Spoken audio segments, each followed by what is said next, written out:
Hello guys and good day.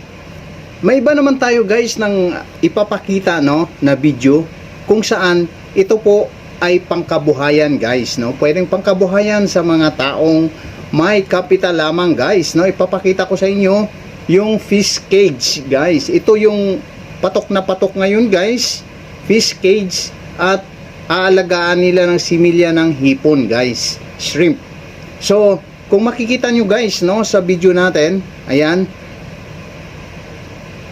kinonstruct lang siya guys as in cage, ginawang cage semento, tapos parang ginawa siyang pool guys kapag ka may sukat kang 600 square meter guys, ang ma-harvest mo niyan guys sa loob ng 3 buwan is 3,000 kilograms din guys na hipon or kaya shrimps.